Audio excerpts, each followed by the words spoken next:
I've had 2 straight 8 a.m. meetings with Troy Kimmel and a meteorologist here in the community and on our campus, and just trying to make a plan of how and what to do and how to do it. So we'll have another meeting tomorrow morning at 8 and kind of see where we're at. It's tomorrow morning at 8, it's supposed to be 21 degrees. So I can't imagine that we'll be rolling anywhere tomorrow morning early. Things will need to thaw out. Roads will need to clear. And the thing is, we're headed north, which is colder. And so we're fixing to practice here in just a little bit. And like I said, we'll get in and get out. And then tomorrow will be, we could very well roll in there at 4 or 5 o'clock and play at 7. So we may be eating McDonald's on the bus on the way down. I really don't have any idea. All right, go ahead, Roger. Well, that's your first mistake, Vic. You didn't check with KXAN first warning weather. No, I'm kidding. Hey, couple things. How unique is it, first of all weather logistics aside, 2 games in 3 days against the same team? Yeah, it's pretty unique. Don't know that it's ever happened in my career in 37 years. So, but, they had the COVID issue earlier in the year. So we had to reschedule. This is our bye week where we didn't have a midweek game. And this is kind of where it fell for both of us. They obviously played last night. They're going to play Friday, and then they'll play Sunday. So we all have to be flexible. And this is just kind of where the conference wanted us to put it. So this is what we're doing. And then when you look at a team, can you tell a difference from a Kim Mulkey team to a Nikki team? How different do they look? How different is the preparation? Yeah, it's the same a lot of the same personnel. I mean, obviously, Queen and Nylissa both are just 2 extremely talented, big time inside players that have expanded their game. Nylissa now facing up and really, 17, 18, 19 feet. She's got no problem with that. She shoots it all the way out to the 3-point line with no problem. So she's really expanded her game. I think Nikki's team is very good offensively. And I think they're, you look at what they've done in their last, few ball games, when you look at points scored and all that. I mean, 87, 88, 87, 82 before last night. I think they scored 77 or 78 last night. So offensively averaging 78 points a game, which is very similar to a year ago. But I think what makes them different this year is that all 3 of their guards can all shoot it. I mean, you can't help off of any of them. I mean, this is an astonishing number. They're 1, 2, and 3 are shooting 57, 45, and 51% from 3. Like, that's crazy. So there's nowhere you can really bring any help from when you're dealing with, the other 2 big ones. So it's a huge challenge. And again, they're playing at a really high. I mean, they were up 30 at halftime at West Virginia. They just put 88 on Texas Tech when at Texas Tech. And so, it's really impressive to me watching them on film. I mean, they are every bit as difficult to deal with and defend as last year's team in my mind. All right, go ahead, Danny. Hey, Vic, I know you often say one game at a time, you're not thinking about the next, but how does your preparation change knowing that maybe one game at a time, but it's the same opponent twice in a 3-day span? Doesn't. I mean, we're just trying to get ready for one game on Friday. You'll have one day to make adjustments on Saturday before you go back and hit them again on Sunday. So, the thing with my team right now is we got to work every day and get better. You're in the middle of the grind. You can't get too high or too low. We lost a heartbreaker on Saturday. We played not very well and yet still played well enough to win. At the end of the day, we made enough plays, Danny, to win the game. But the game ain't fair sometimes.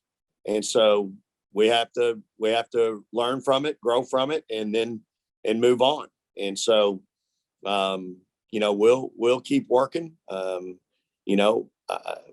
I really like this team. I think they have a chance to really be special. At the same time, teams can be fragile, and you just have to keep working, got to keep your head down and just, rear end up and go to work every day. And in a month, let's look up and see where we are.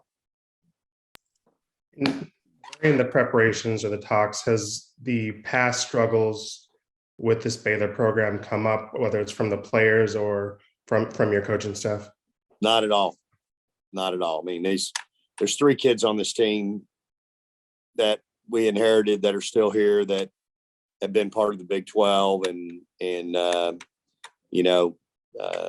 really Audrey and Joe are the only ones that have been a part of the game itself. So it really hadn't come up at all. It's the number 9 team in the country. That's what's come up.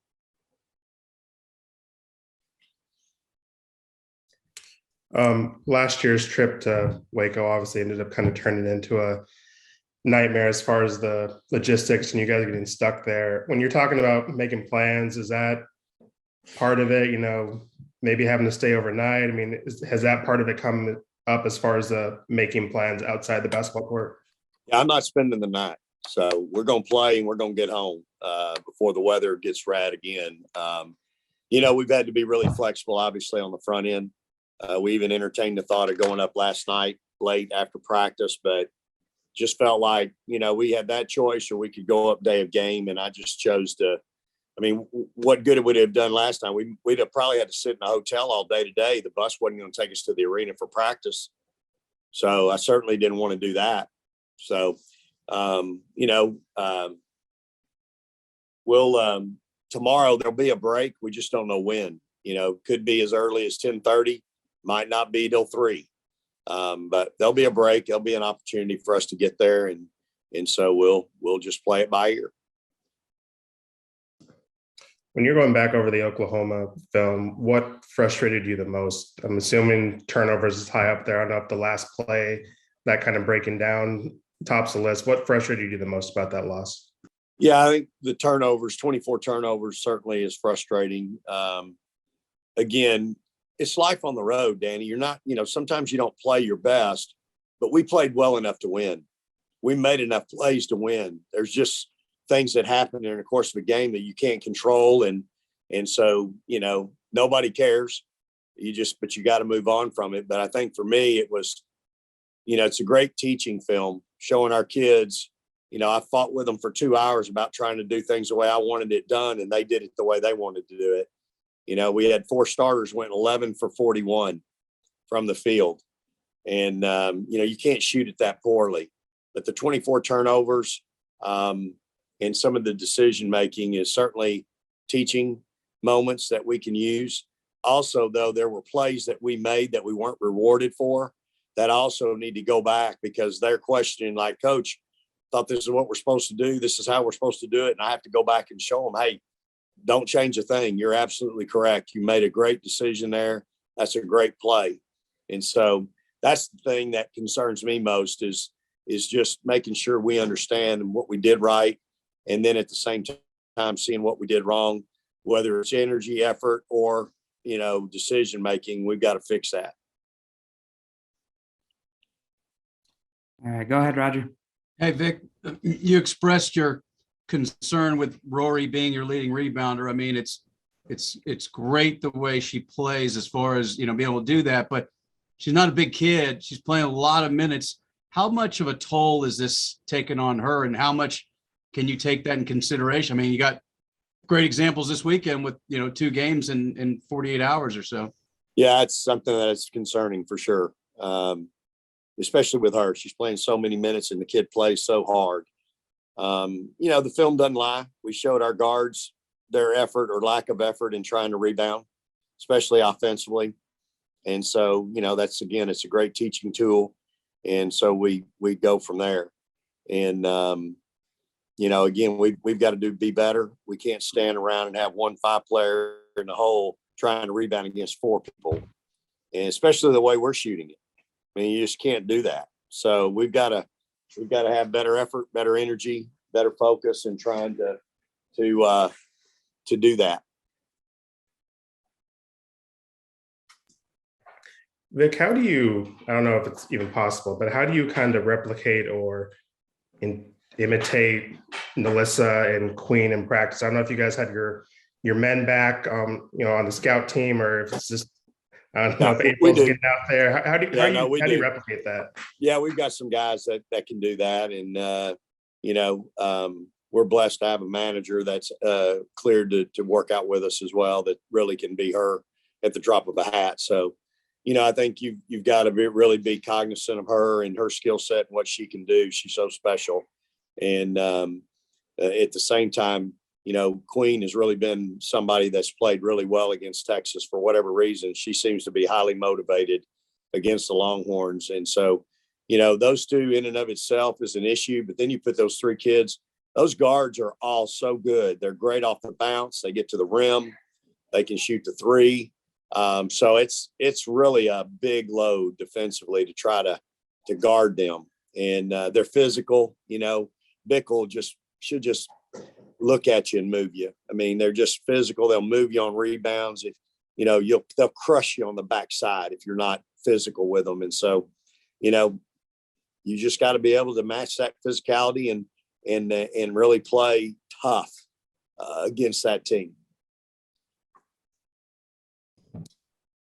Y'all do anything special is the wrong word, but how did you handle practice this week, since it was kind of a down week, but you still had two big games this weekend? Well, we have to take 2 days off this week because we have 3 games in 6 days next week. And so if you can't take 1 day off a week, you got to take 2 either before or after that week. And so we took 2 this week. This is our bye week.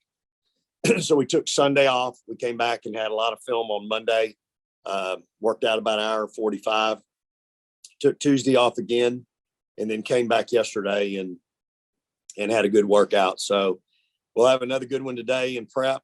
And then, like I said, tomorrow we could very well just have to roll in there on the bus, get off, change clothes, and go play. So, right now I don't anticipate getting a shoot around in because I don't think the weather's going to clear early enough for us to get there to have that. So we could very well shoot around here in the morning and then get on the bus and go. Go ahead, Bob. Sorry, I'm a little late, Vic.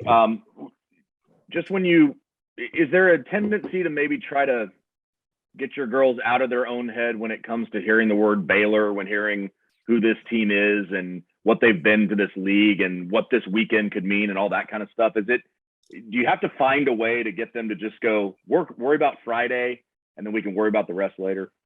I think you just really, because I only have, I do have some Texas kids that have never been in a game, but I think more than anything, it's just the number 9 team in the country. And, we're on the road and we've got to have great focus and great concentration and we've got to play right. And I think that's where I'm at with it. We don't talk about anything else. I think it's more than anything, it's their personnel versus our personnel. And so we've got to go in there and execute. That's the bottom line. And if we do that, we'll be right there. We've proven that we can play with anybody in the country. At the same time, we've proven that if we don't do that, we're going to get beat. And so it's real simple for me and my staff, and it should be really easy for our players. I mean, like I said, we've had some extensive film work this week. We'll have more today. The film don't lie. Coach is begging you to do something in the course of a game and you just refuse to do it. It's amazing, y'all. After every game, we have our kids fill out a sheet, and it's that on the sheet, it's pros and cons team-wise, pros and cons individually. 10 minutes after a game, they're in the locker room filling out a sheet, and it's amazing what they'll write down. This is before I ever go in there and talk to them. It's the things I fought with them for 2 hours on that they wouldn't do. They'll sit there and realize, hey, this is what we didn't do. This is what we did that we weren't supposed to do. And in the Oklahoma game, we settled for jumper after jumper after jumper instead of trying to get that thing inside, and we paid the price, and we talked about that going in for 2 days, and all we did was accommodate them. But it's amazing, as immature as we are at times in other areas, the maturity that those kids will have 10 minutes after a game. in being honest and upfront about everything, what they did right, what they did wrong. Somebody had an attitude, whatever, they will absolutely address it. And then just in terms of circumstances, do you feel like you've been through enough in the last 2 years that you don't have to worry anymore about going up the day of or going up the night before or whatever it is anymore? I mean, you think y'all are all kind of past that now? Yeah, I mean, it's, in the course of a career, things happen. I remember, I remember one year going to the SEC tournament, our plane, something happened. The plane wasn't going to be able to get there. And then they were saying, we may not even get there until 9 a.m. tomorrow morning for an 11 o'clock opening game in the SEC tournament. And I remember calling my AD and going, hey, can we at least get me and 7 starters there tonight on the school plane? And within an hour, we were taking off with 7 players and the coach. Everybody else came up the next morning on a prop plane, a 30-seater prop plane. I remember them walking in to shoot around. We were 30 minutes already through shoot around when they got there. But sometimes these things happen. You just got to be ready to adjust when they do happen. And so I think we, as a university, my administration, my coaches, they've all done a great job. We've been on Zooms every morning at 8 a.m. with meteorologists and administration going, okay, here's probably what's going to happen. Here's our response. Here's what I want to do. And so that's where we're at right now. And it's kind of like this whole COVID thing. You just got to, you got to worry about things you can control, right? Yeah. I was on the phone this morning talking to somebody telling me, yeah, we're having your weather. And I said, but the difference is in Texas, when we have your weather, everybody wigs out. We don't know how to drive in 29-degree weather. We just don't. We don't know how to function. And so it is what it is. Shut it down. Yep. All right, go ahead, Danny. Vic, speaking about the travel issues or plans, I'm wondering, because of the COVID delays and postponements and having to keep some spots open for that, does that at all factor into the maybe, if this was a normal year and COVID wasn't an issue, would this game have been postponed already because of the travel situations? Or do you think this would be the exact same situation regardless? Yeah, I don't think so. I think we'd be playing it. I just, I don't think it would affect it one way or the other. So I do. I think the game would be played. This has happened to me before, y'all. I mean, I can remember having to bus day a game down to LSU, and get there and eat pregame and go play. Just sometimes it happens. Weather is always a part of travel, whether you're busing or flying. And so it's part of it.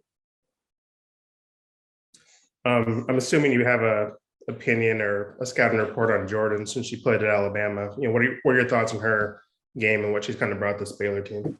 Well, she just makes them way different to me. She's, really smart, heady, tough, experienced. You just can't put a value on the experience that kid's had. And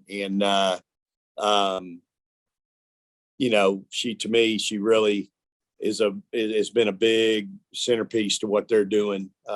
Both those guards, her and the kid from Oklahoma State. I mean, those are veteran guards, experienced, and been to the wars. So when you add, 2 players like that to a team that's got 2 of those, those 2 kids inside that are just so good, so special, such warriors, competitors, it really makes them unique. And again, I think Nikki's doing a tremendous job with that team. She's a little bit handcuffed with depth, but man, they are really, really good and hard to. And I think as the year goes on, they're just going to get better and better. I mean, I just think they're all getting used to each other, and Nikki's been doing some things differently. I think lately they've been getting back to some of the things that they were really good at before. And again, that's a sign of, to me, good coaching and, to play to your strengths. So it's, they're a really good basketball team. Make no mistake about it. And just like all of us, we've all had some losses. Nobody's going to roll through this league undefeated. That's all part of it. So this is kind of where we are right now.